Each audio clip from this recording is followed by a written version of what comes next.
All right, let's jump right in. We're talking about Antifa today, a movement that's just been hit with a terrorist organization label by a new executive order. So what does that actually mean? And more importantly, what even is Antifa to begin with? Let's get into it. Yeah, a sick, dangerous, radical left disaster. That's a direct quote from President Donald Trump. And really, that one line tells you everything you need to know about how the administration views this, framing it as a crackdown on what they call left-wing political violence. And that's not just talk. It led directly to this, an executive order officially slapping the terrorist organization label on the entire anti-fascist movement. Now, this move came right after the murder of conservative activist Charlie Kirk, but it is absolutely crucial to note that so far, no public evidence has actually connected Antifa to that crime. Okay, so when the government officially uses a term like terrorist organization, it kind of begs the question, right? What exactly is Antifa? Are we talking about a structured group with leaders and members, or is it more of just an idea? Let's see what the research shows. All right, first up, let's try to define what we're even talking about here. So, according to a Congressional Research Service report, Antifa is pretty simply short for anti-fascist. But the key phrase in their definition is decentralized movement. Think about that. It means there's no clear structure, no command hierarchy, and no single leader. That makes it very, very different from the kind of organizations we usually think of.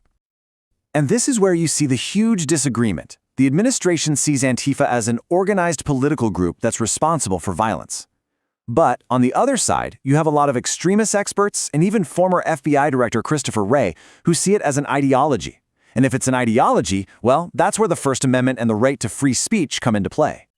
You know, this isn't some brand new idea. The roots of Antifa actually go all the way back to anti-fascist movements in Europe in the early 20th century. Here in the US, it saw a major resurgence after the 2016 presidential election, and that's all built up to this moment in 2025 with this new official designation. So if it's not a formal organization, how in the world does it actually operate? Let's talk about structure and tactics. Well, it seems to be a loose collection of local groups. What activists often do is form what they call affinity groups.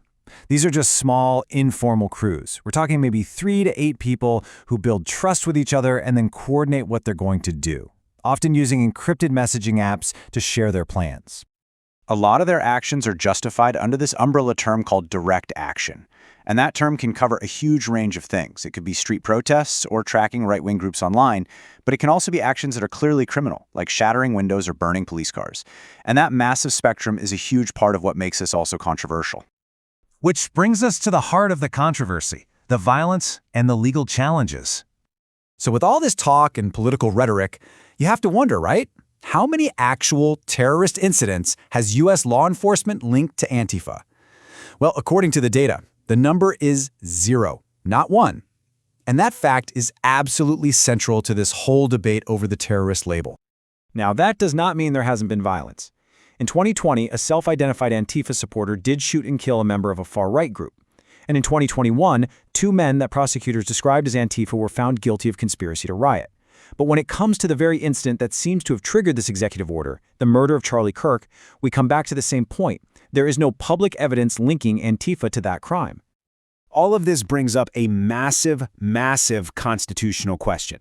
Can the U.S. government even legally designate a purely domestic movement, or maybe just an ideology, as a terrorist organization in the first place?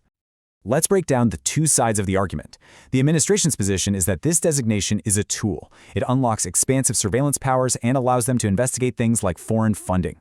But legal experts are sounding the alarm. They say, hold on, the U.S. government doesn't typically do this for domestic-only groups. It raises serious First Amendment free speech concerns. And in the United States, simply believing in an ideology is not a crime. So let's get to the core of it all. This is really a debate about power versus protection. And that's really the key takeaway here. This is a fundamental clash between the government's push to use powerful counterterrorism tools against a movement it considers a threat and the constitutional protection of free speech, especially when that so-called threat is a decentralized ideology, not some formal organization. And that leaves us with this final, critical question to think about. What are the long-term implications of designating a decentralized, domestic ideology as a terrorist organization. What kind of precedent does this set for the future?